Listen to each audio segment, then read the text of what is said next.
Welcome to the Success Pick and Mix podcast. I'm your host, Nicky Raby, a professional pick and mixer. I'm a personal brand coach, a speaker, an actor, a creator, and a podcaster. I'm on a mission to help you find and create your version of success. Your pick and mix of life and business on your terms. A blend that complements your personality, your goals, and your circumstances. Since 2018, I've been sharing interviews and mini episodes to help you unlock your next step, to make it real and make it happen. Round here, we dream big. We go for the ideal version. We talk about money and make moves our future selves would be proud of. This podcast is free and available for you whenever you need it. So do rate, review, and subscribe for new episodes. If you want to go deeper with my support, check out my freebies house and unlock the rooms you choose. nickyraby.com/freebies house. I also have workshops, programs, and one-on-one bespoke offerings. For prices and availability, go to nickyraby.com. Thank you, as always, for spending some time with me and my guests. Now, on to today's episode. In today's episode, I talk to Lorna Haywood, who is a freelance content creator and a gatherer of great women. If you know anything about Lorna, you will probably know about the Pizz Up, the infamous night out for mums who just kind of want to feel like themselves again and chat with like-minded people and dance and drink and have a great time. We cover lots in this episode. I really hope that you enjoy it. Come on over and join the conversation on Instagram as always, and also you can go to the show notes, which are always at nickyraby.com/podcast. Hi Lorna, welcome to the podcast. Hello. Hello, how you doing? Yeah, I'm not too shabby. Not Good. too shabby today. Excellent. Well, if people don't know you, would you start just by saying who you are and what you do? Yes, my name is Lorna Haywood, aka Mrs. H. Haywood, which a few people are always like, why is there an H there? And I can't really, well, like Harriet's my middle name, and Mrs. L. H. Haywood wasn't available, so just for those that care. And I am a freelance content creator and copywriter, and mother of two, Elsie and Marnie. Lovely. And event extraordinaire. Oh, yeah. And I organise a night called Pizz Up, which is a en masse inclusive night out for mums. And they are brilliant. I have been to one and it was excellent. And I forgot what it was like to wear high shoes. There you go. And you can come in your high shoes or your trainers or your flip-flops. And I will be coming in my trainers next time because I was like, wow. And then I looked way more drunker getting on the tube afterwards because I couldn't walk in my shoes. But yeah, how did it... Let's go back to how your career started for you and how did it all begin? Well, do you know what? I actually feel weird, and I felt like even weird just saying then I am a content creator and copywriter, because ultimately that is not what I started out doing. And it's something that has only arisen in the last year from my blog, really. So way back when, I've just worked in marketing agencies. So started from the bottom as a junior account exec, in terms of client services, to an account exec, to an account manager, to a senior account manager. And that was kind of where I ended up after having both of my girls, so 2 maternity leaves I had whilst working for a lovely interactive marketing agency, digital marketing agency called This Is Tommy in Soho. Mm-hmm. Yeah, I just found the balance, which is hilarious really, because I now realise on the other side, I'm not sure anyone has the balance quite right. No, but it's so hard, isn't it? Yeah, and I think, you know, of course, like the benefits of it today, you know, is a pure example of me being able to work flexibly around my children and do stuff that is, out of the norm. But it doesn't mean that it's all, I don't walk out the door every morning skipping with the girls to school. I'm usually like screaming. Get your shoes on! Yeah, I mean, the smoothie dance on Instagram stories might depict a very different, but which we do have that moment, but doesn't mean I'm not like foaming at the mouth by the time we try to get out of the house. Yeah. And and I basically worked for them, and I just I'd had a bit of a rough time kind of mentally, and I felt that leaving the house at 7 a.m. and having a nanny look after Marnie in between the drop-offs at Elsie's preschool just was not working for me. Yeah. And I tried it, I'd gone back twice and I'd given it a good go, and I was bringing home around £140 a month after childcare. So I just was like, well, this is mad. I either need to find £140 a month, which I could have done working, even working from home, doing telesales or whatever, or looking after someone else's children. And so what have I got to lose? I'll just, leave my job. And it came down to money at that point. Why am I doing it for £140? Because as much as I loved the job, in terms of the people, it just wasn't enough to keep me there. Yeah. And, my other sort of mental health kind of worries and battles were getting worse. And so I just made the leap, and it was terrifying. And I remember thinking, well, the worst thing that can happen is I just, either they said, we will have you back if this doesn't work out. So I always had that like to fall back on, which was amazing. And I can find a freelance contract. So that's kind of what I did. And I just, gave the nanny notice and was at home. And it wasn't long before then I met up just a few different people, those chance meetings that you have. Yeah. So they all sort of came, all various things that happened over the next few months just came about with chance sort of meetups and paths like crossing, really, which, when people say that, I'm like, yeah, it doesn't just happen, but it did, and it just, these things happen at the same time. I met my good friend Kaz Taylor, who runs Tailored Bundles. She introduced me to Gemma, who runs All by Mama. Yes. Yeah, so Gemma has like this amazing company, and it's an online marketplace and everything there is curated and made by mums. And basically I met up with her with an introduction from Kaz, and we just talked about me kind of doing 10 hours a week for her. Just, again, that was my £140 that I was missing out. But basically I could work evenings, I could work on weekends. It didn't matter when I worked, just get the work done. And so I sort of stepped straight into that, which was good for me because I was so terrified of not having anything. Especially because you always have as well. I think that's such a, I really noticed it when I was in the early days of motherhood, of that sense of like, oh, actually my role is to sit in the chair and to feed this baby and do the majority of the childcare. And actually stepping back from my identity as a working person was quite weird. Oh, massively. And I really dreaded going back to work, but actually once I was there, I really enjoyed it, because it gave me that sense, for me personally, it gave me that sense of something that I had experienced for however long up until giving birth. That was my life. So to suddenly have it, maternity leave always felt temporary for me. I always knew I went back much quicker with Elsie, and then went back, I took longer with Marnie because I kind of knew what was coming as well. Yeah. But I still needed, even though I was home with the girls and had the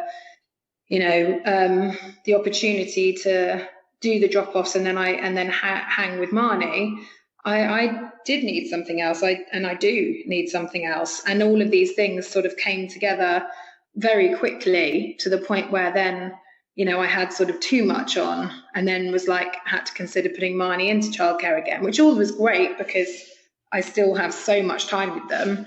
But yeah, so I started working for All by Mama, and that was fine. And then around the same time, an old client of mine, amazing lady called Kathy, and I'm talking an old client when I was 22, like working at Maidenhead as a junior account exec. We were friends on Facebook, and in all honesty, I couldn't remember whether I knew we were still friends, but she popped up after reading one of my blogs and sort of said, oh, I've been reading your blogs and we could really do with some help with sort of putting a bit of energy and character into our content. And she works for a large kind of blue chip organization, so you're quite regimented in what you can produce for them. But she was like, but I want, from a marketing point of view, to kind of use our social platform to put a bit more character into it. So I couldn't be swearing and doing too much tongue in cheek, which is comes quite natural to me, but just to give a bit of something else. So I started freelancing for her, which, by kind of experience, I'm not a copywriter, but I obviously create content and copy and copyright from a perspective of my blog, for the last year. And obviously as part of my job in a marketing agency, you have to draft some copy. And I started to do more bits like that towards the end, when my bosses realized I was blogging and stuff. And, that job for me, and the opportunities that Kathy has given me to work flexibly, I draft content for their social feed. It enables me to, do the drop-offs, do the pickups, organise Pizz up, speak to you because, I will work extra hours tonight. So, without that job, I wouldn't be able to do half the amount of stuff that I've done in the last year. Yeah, I think like starting your own stuff, whether it be a blog or a YouTube series or whatever it might be, is it always leads to something, and sometimes you just have to create it first, and then people, like this podcast, bizarrely, like once I'd created it, other people pop up, I'd end up doing other stuff for other people, and you can't just wait for somebody to go, hey, you're funny, do you want to come in and do something for us? You have to sort of prove your worth almost first. Yeah. And the things that have popped up and I have worked on in the last year are so far removed from what I'd ever think I would have been involved with before, that, it's just, and they've just by circumstance and, like you said, conversation and kind of chance meetings. And then, again, it happened with another lady who I met actually at the Hotbed Collective, which I always say, I met her at this sex party. And everyone's like, Jesus. But I did. Oh, that one. Yeah. So when we were at the Hotbed Collective, and it was like through a friend of a friend, and someone was like, oh, Lorna, writes content or is great at content or something. And we just must have swapped numbers. I remember getting hammered that night. So that was that. And I think like 3 months later, I had a phone call. I was walking to the park with Marnie, and it was a bit like, oh, hi, yeah, we met at this sex party. I was like, oh, crikey, what have I done? And it all sort of came back to me slowly. And she was working for a fashion label and just was like, right, I need someone. And, it was a bit flying by the seat of your pants, because you are kind of sometimes in freelancing as well. I say copy and content, the job changes depending on who I'm speaking to and what brand I'm working with. Yeah. So, and actually brands who don't have a huge like international budget love it if you come to the table with more than just one thing. Like I remember being an agent's assistant and kind of being a real help in the way that, oh, actually I do know a bit about invoicing and I can sell, or I can do this. And actually that's how you, I don't know, just become better, and you don't get comfy. That's completely true for me, because, my background is like advertising, digital advertising. And so, you forget sometimes you forget, don't you? Just like, oh, well, sorry, I do know how to do that. And they're like, oh, right, I thought you were just, and it's like, you pick up all these things, and actually for a smaller agency or a smaller brand, it can be, so hugely beneficial to them to have somebody who is able to do more than just kind of one job. Yeah. And fresh eyes on something. I think sometimes when I've been in corporate environments, whether it's to go in and do talks or whatever, sometimes people can feel a bit stuck, like, oh, it's the same person, or I sit next to Sarah or whatever. And actually having somebody to shake things up or bring something new to the table can be really beneficial. Absolutely. Yeah. Yeah. So it's been, so it's been a mishmash of roles, really, and just figuring it out. I love that you've just been open to the fact of going, okay, cool, let's roll with it, and let's just try this, and if it doesn't work, try something else. I have learned on the job a lot, but I think also what it's done to me, I'm used to for years and years and years, and I am a very well, listen, when you told me I couldn't swear on this, I was like, oh, what? But I'm not going to do it, don't worry. I like banter. Previous to this, Tommy, we would have worked in the agency, it's full of kind of younger folk. And then suddenly to be working on your own, it can kind of zap that confidence. And you're like, crikey, I'm like a 37-year-old mother of two. And I'm now going into this room to tell them how to run this, that, and the other. And you don't really realize till you're in it. You're like, God, I actually do know some stuff, I'm really clever. But you're usually shrouded by a team or supported by a team. And so to sit in the scenarios I've sat in the last year, I never, ever would have thought I could do that before. But equally, I kept going back to what have I got to lose, and what if I don't try, then all I've got to go back to is, I had this 140 pounds in my head, that's kind of, if I can go above and beyond that, if that's what I wanted to be doing, which I did want to be working, then, I've got to give it a whirl. Absolutely. And I think sometimes just being in that place of that headspace rather of let's just see what happens, and maybe others will feel the same as me and all of that. I think you just prove that time and time again, especially with your events. If people I'm sure if you're an Instagram fan, I'm sure you've heard of it, but how did that begin for you? That's another thing when people also, you're an event. I was like, I don't really, I'm not an event manager. It's like, well, actually you are. You are. Somehow I am. Your name's on the ticket, love. With,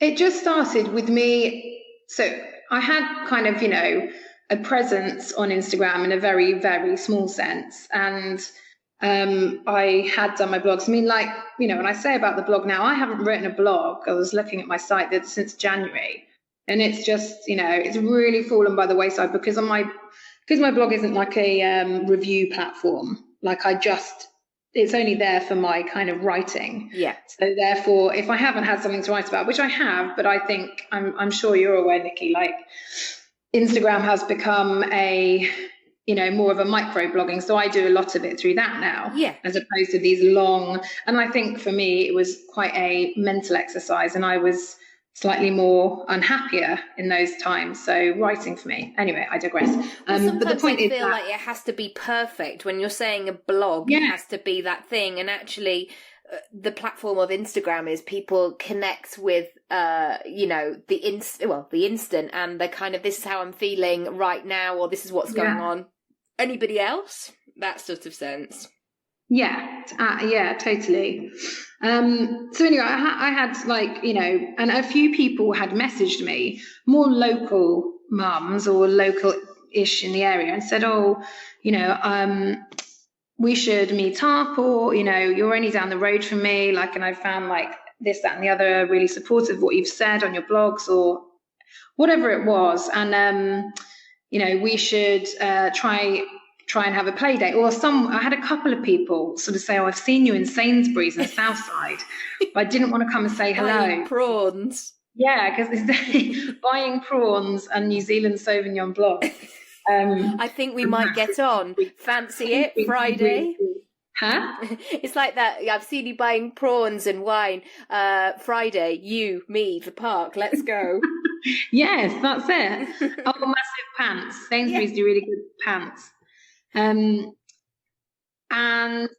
yeah, so anyway, and I just kind of thought, oh, like rather than do this whole like, I'll meet up with you and have a play date. And when the kids are around, I was like, oh, we should all try and meet up, and but maybe I'll just try and do like an en masse kind of local mums night out, because we won't actually get to talk to each other if the kids are there. Yeah. And this went for my friends as well. This was like, my mum mates down the road. Because trying to get us all together, I didn't have an NCT group, so we didn't have that kind of automatic 10 of us go out together. I had like Lauren, who was a good friend who I met in soft play. I had someone else from school. I had all these pockets of like wicked women, so I was like, well, maybe I'll just do a big mum's night out locally, and it wasn't local to ostracize, it was just local because it was easy for me. And I think that has been a big part of the success behind Pizz Up, is that I have kind of, in the nicest possible way, kept it selfish, and I've kept it every time I think, what would I want?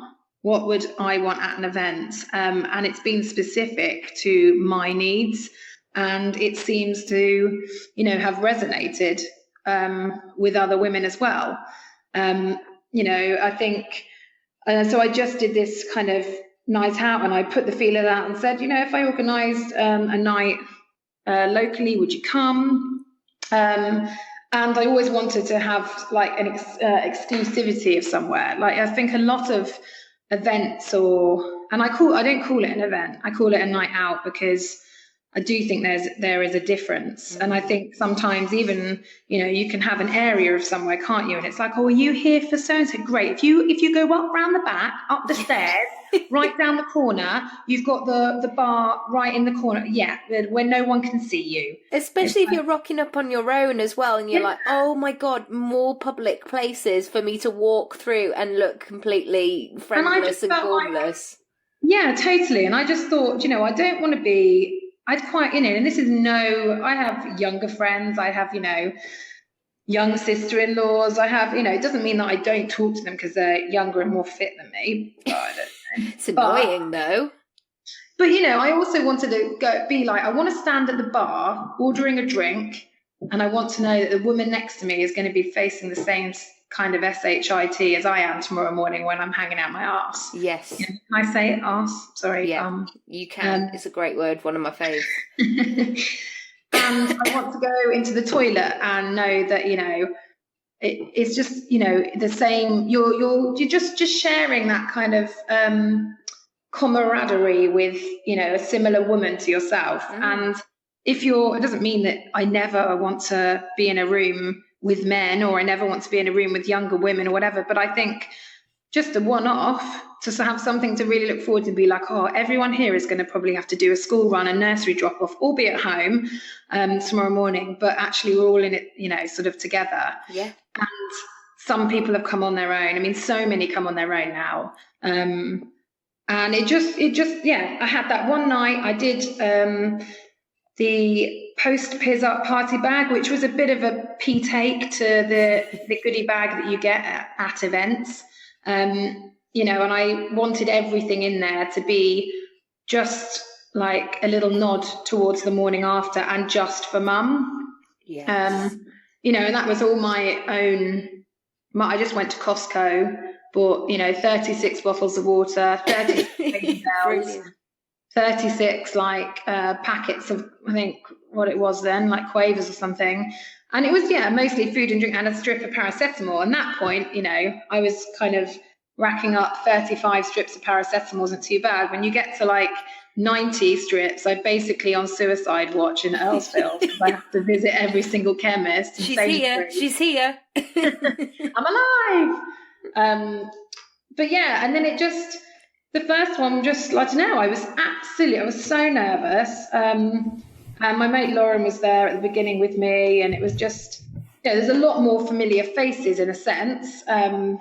And then it just was a huge hit. It was a Tuesday night because a lot of the places, I get this a lot, why isn't it a Friday or a Saturday? And it's like, because if you want exclusivity of somewhere, and you don't want, and I don't ever want like my ladies to pay a ridiculous amount for a ticket, you have to kind of go on a night that isn't, going to be extortionate, or they won't be open anyway. So, yeah, we had it in this lovely little coffee shop that I know had pizzas and prosecco, and it just was a big success.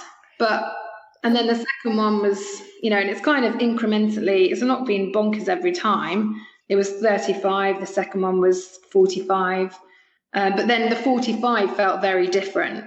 I got Jamie to DJ at that one, and it just felt, there were more Instagram faces, which was lovely, but equally made me quite kind of nervous. Because I think it's important that, I've always tried to hammer home that this isn't an Instagram event. It isn't, Debbie from down the road is as welcome as, someone who's coming from Instagram with 100,000 followers. Yeah.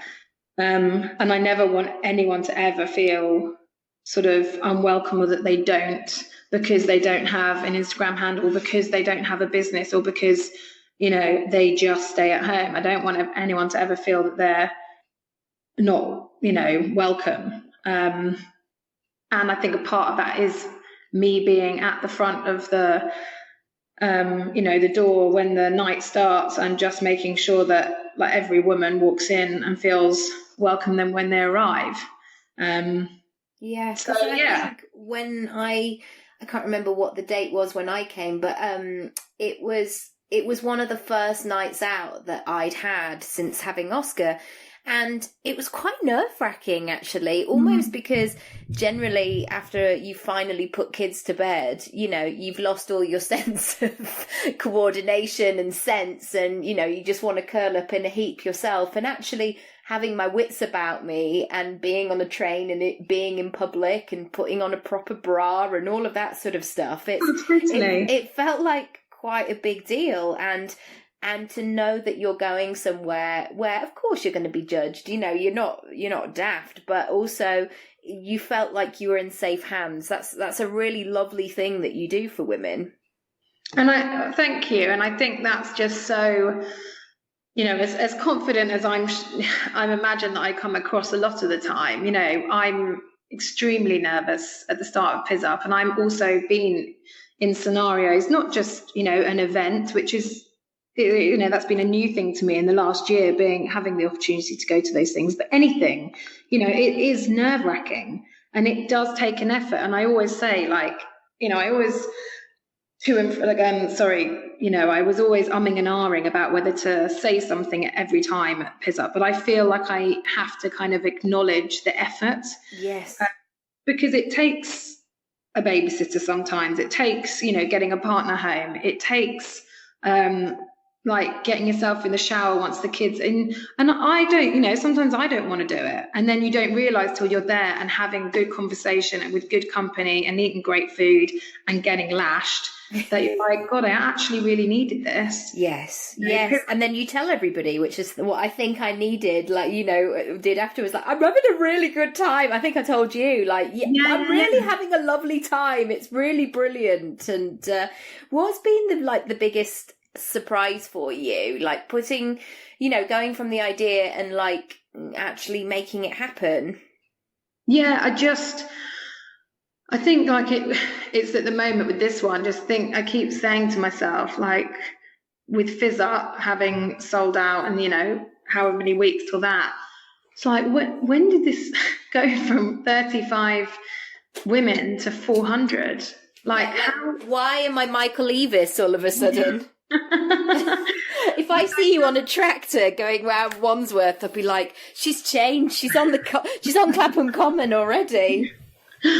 But I think, and I did say, and that is, true. Like I remember, it won't ever be bigger than this, and it won't. The last 4 Pizz Ups have been 85 or 85 to 90, and I always call them the general Pizz Ups, which are around every 6-7 weeks.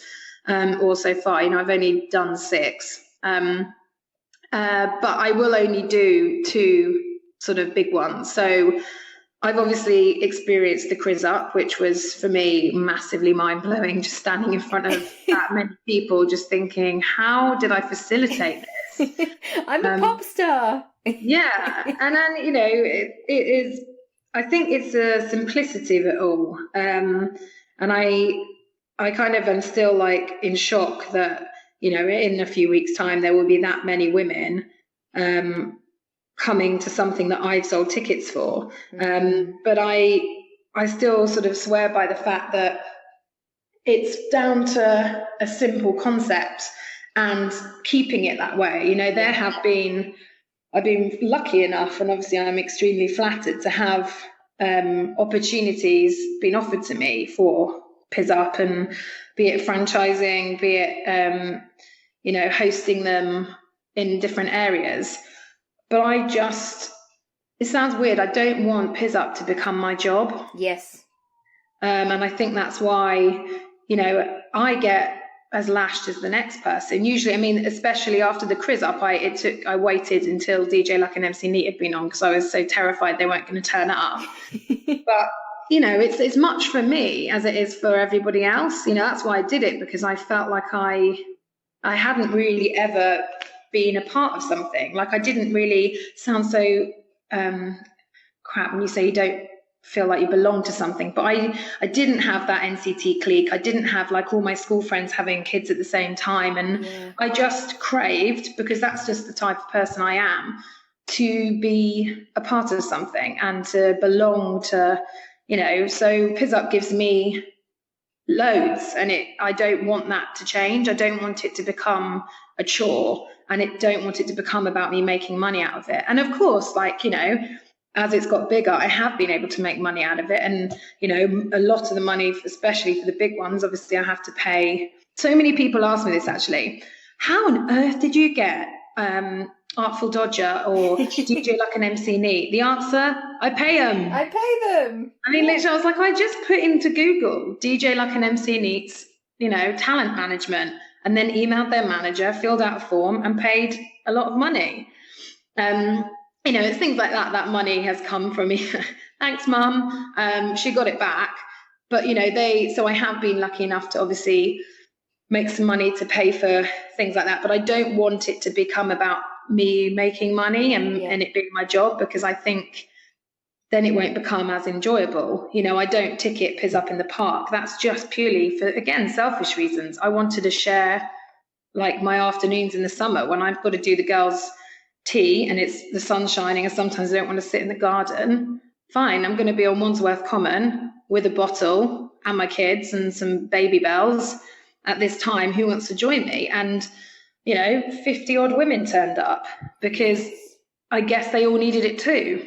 And we're all craving that sense of, like, the online world is wonderful, but I know that I am craving that in-person stuff sometimes. Yeah. I want that conversation. I want to look in people's eyes. And it's, especially when we were talking a little bit before we started, that sort of relentlessness of the day, of that structure and doing the same thing day in, day out. And there's so many wonderful, brilliant moments to it. But sometimes you do need something just for you as well. And if you can incorporate kids, then all the best. Yeah, and I think that's why, Pizz Up in the Park is nice because, we are with the kids, aren't we? Like in the day, unless you're at work, but if you've got a day off work, and I just think, should we just share the load? And sometimes, you want to be on your own with them, but other times it's worked really well just to rock up, and it's only, a few hours. And that's really lovely. And I think, but then equally on the other side, Pizz Up gives you, I think it's been the ease, for me, like, when you just buy a ticket and you're like, right, I've bought a ticket, all I've actually got to do now is, and I think because I'm organising the rest of it, it takes that stress out. Yes. So a lot of women with their, quite a few women, even though loads came on their own to Quiz Up, some women came with the NCT group because they're like, this is our Christmas party, or a group of girls were like, actually, you could think, where should we go for our kind of Christmas gathering? And you think, I don't know about that bar because it will be full of, maybe 25-year-olds, or don't know about that bar because it's a bit like sleazy. And it's like, well, actually, you can just all come under one roof. And I appreciate the garage, element isn't for everyone. But again, it was selfishly for me. And it's just so lucky that, it mostly resonates with most people, with a bit of like youthful, look back in the dancing from the good old garage days. But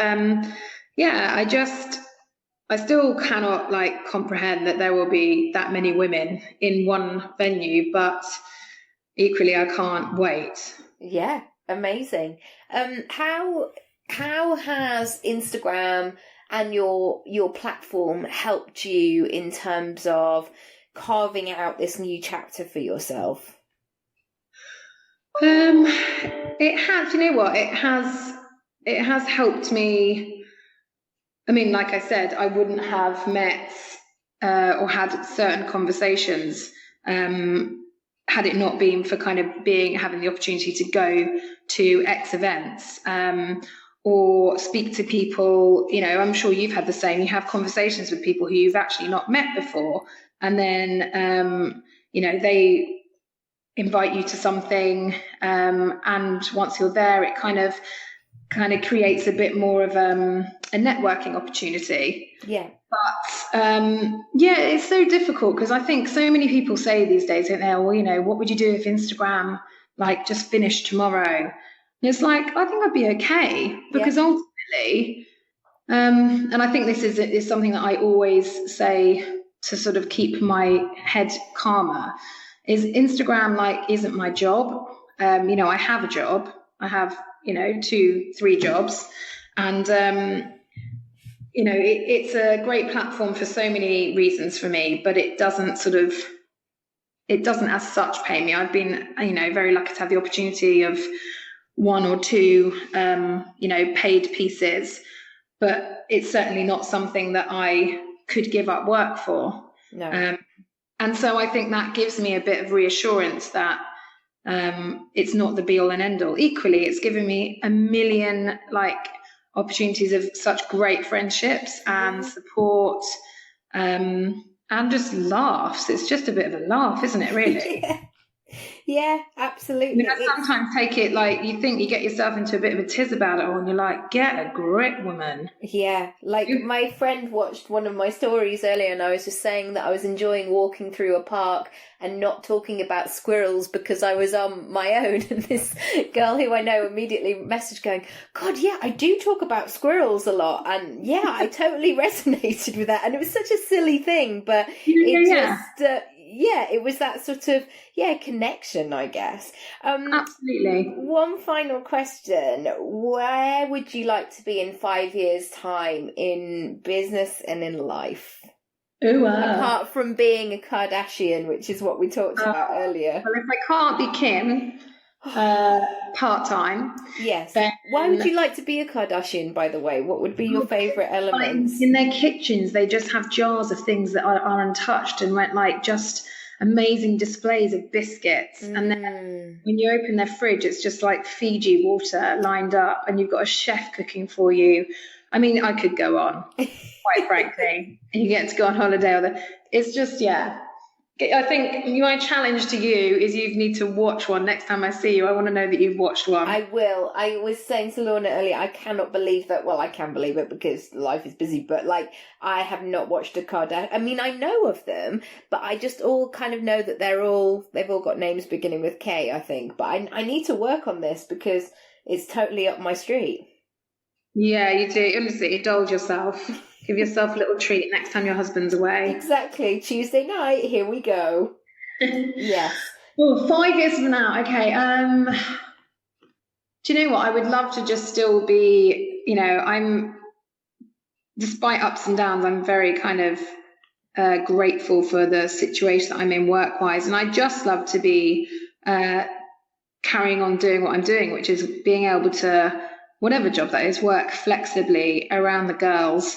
And I want Pizz Up to continue and carry on being the success it is. I'd love to maybe host some up north in and around different areas. You know, I don't want to be looking at franchising at the moment because it's just not where I want Pizz Up to be, but I would love to visit some of the northern ladies and just have the opportunity for, you know, for some of those ladies to kind of meet and make friends with some people they don't get to usually and hang out with good women. Amazing. Sounds great. You could get a bus.